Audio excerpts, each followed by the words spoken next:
50 साल से ऊपर के मुस्लिमों को पेंशन देगी। ईदगाह और कब्रिस्तान के लिए अलग से हर बड़े शहर में भूमि आवंटित की जाएगी। राज्य की राजधानी में आलीशान हज हाउस नूर भाषा कॉरपोरेशन बनाया जाएगा, जिसका बजट 100 करोड़ रुपए होगा।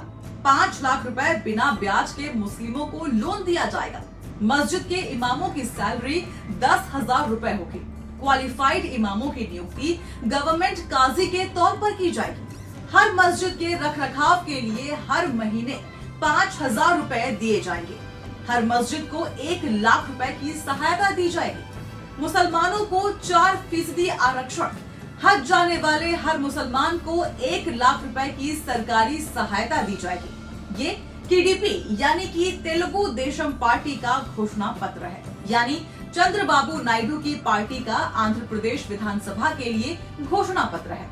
आंध्र प्रदेश में भी टीडीपी और बीजेपी साथ मिलकर चुनाव लड़ी थी। ये वही टीडीपी है जिसकी बैसाखी पर नरेंद्र मोदी की केंद्र में सरकार चलेगी, यानी केंद्र की सरकार में भी टीडीपी की भूमिका रहेगी।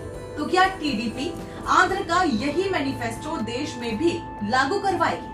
सबसे बड़ा सवाल ये है कि पीएम नरेंद्र मोदी ने पूरे चुनाव के दौरान इंडिया गठबंधन पर ये आरोप लगाया कि अगर इनकी सरकार बनेगी तो ये मुस्लिमों में आपका आरक्षण बांट देगी। लेकिन क्या नरेंद्र मोदी ने देश को अपने साथी का ये मैनिफेस्टो आपको बताया था? क्या बीजेपी आंध्र प्रदेश में इस मैनिफेस्टो को इंडोर्स कर रही थी? क्योंकि आंध्र में बीजेपी और टीडीपी मिलकर चुनाव लड़ रहे थे।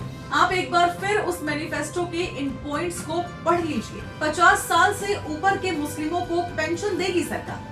ईदगाह और कब्रिस्तान के लिए अलग से हर बड़े शहर में भूमि आवंटित की जाएगी। राज्य की सरकार में आलीशान हज हाउस बनाया जाएगा। नूर भाषा कॉरपोरेशन बनाया जाएगा, जिसका बजट 100 करोड़ रुपए होगा। 5 लाख रुपए बिना ब्याज के मुसलमानों को लोन दिया जाएगा। मस्जिद के इमामों की सैलरी 10,000 रुपए होगी। क्वालिफाइड इमामों की नियुक्ति गवर्नमेंट काजी के तौर पर की जाएगी। हर मस्जिद के रखरखाव के लिए हर महीने 5,000 रुपए दिए जाएंगे। हर मस्जिद को 1 लाख रुपए की सहायता दी जाएगी। मुसलमानों को 4% आरक्षण। हज जाने वाले हर मुसलमान को 1 लाख रुपए की सरकारी सहायता दी जाएगी। अब बताइए, इस देश के लोग इसे कितना मानेंगे? ये आरक्षण पर हमला है या मुस्लिम तुष्टीकरण है?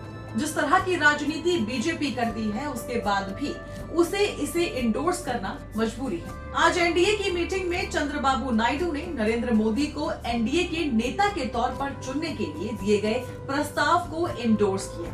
अपने भाषण में उन्होंने कहा कि नरेंद्र मोदी और टीडीपी मिलकर काम करेगी और देश को आगे ले जाएगी। लेकिन क्या ये मिलकर काम करने में टीडीपी के मैनिफेस्टो को भी लागू कराएगी?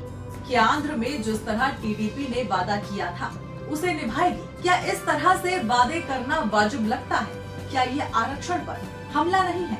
इस लोकसभा में बीजेपी को 240 सीटें मिली हैं, यानी कि वो बहुमत से 32 सीट पीछे है। ऐसे में उसे सरकार बनाने के लिए टीडीपी के 16 विधायक और जेडीयू के 12 विधायकों की जरूरत है, और बिना इन दोनों के उन्हें सरकार बनाने में काफी मुश्किलों का सामना करना पड़ेगा।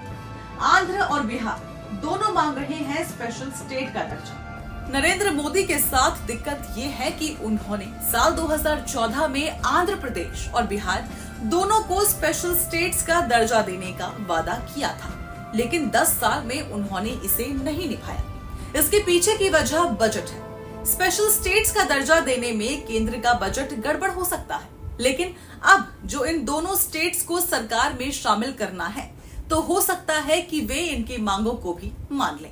तो देखते हैं कि इस बार का जनमत क्या क्या दिखाता है।